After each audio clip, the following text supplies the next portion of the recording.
So it seems we're getting yet another DLC for GTA Online.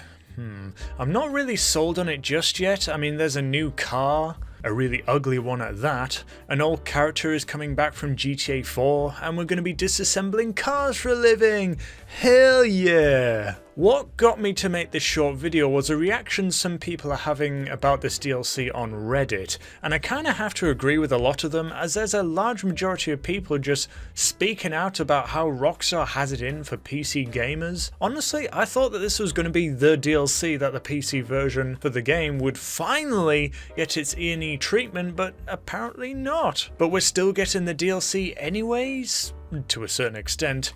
I mean, this must be a challenge for the online team at Rockstar Games, because effectively they're having to work on two separate versions of the game at this point, and I don't really get why. PC is also being left out of GTA Plus advantages, so that means us PC Master Race are going to be missing out on this new Vinewood Club car garage, which is going to be able to hold 100 cars. Though to me personally, I'm not really that fussed, to be honest, because honestly, I'm trying to get rid of a lot of my cars, as I've only ever driven most of my cars once in their lifetime. That would be to make a video on them, and then I would just let them rot in the garage for all eternity. And since we can only get rid of 2 cars a day without getting throttled by Rockstar's weird car selling system, it takes a while. Am I the only one who thinks at this point we now have enough car spaces for everyone?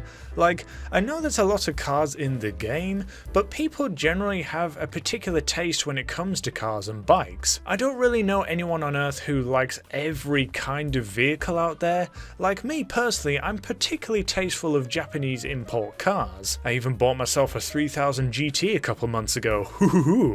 And as someone who likes to collect Japanese sports cars in the game, there's more than enough space to have all the cars I want. And even though I'm trying to get rid of cars, I can say I'm pretty damn comfortable in terms of car garage space on my account. Anyways, back to the topic at hand, why does Rockstar hate PC gamers? Is it because the PC community runs rings around Rockstar when it comes to making their games better and actually work correctly through modding and alternate online? Or is it because they've said, screw you guys, you've been hacking way too much and this is your punishment? But if that was the case, wouldn't they just stop support for the PC version of the game anyways?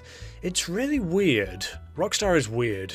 Oh, speaking of weird, a small birthday gift for all players on their characters' birthday.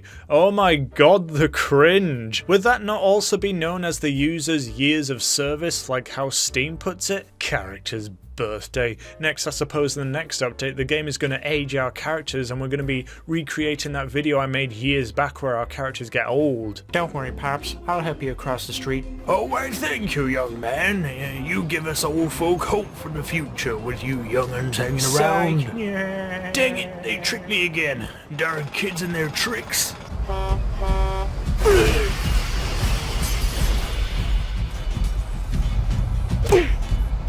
What isn't cringe though is now PC will finally be able to buy a copy of other players' cars. I mean, it's a nice gesture for sure, but I kind of figured Rockstar Games knew that we knew how to get any car that we wanted, regardless of the fact that it's locked behind a paywall that doesn't even exist in the PC version. What the... Oh my gosh, my mind is just bending right now. Sorry, let me just have an aneurysm.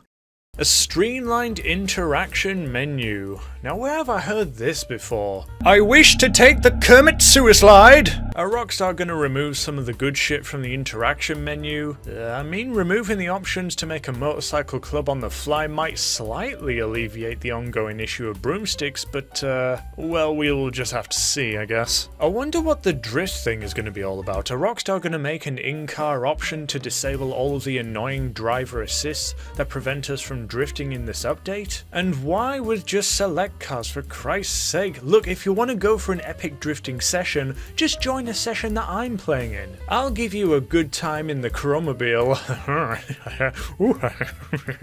and also show you how to power slide in Insurgent, because they're actually really good at power sliding. Alright guys, that's pretty much my thoughts about this DLC. I haven't made videos in a while, what can I say, I'm just one guy. I've got mental issues, I got fucking everything else going on, yeah. Anyway, see you around, boys.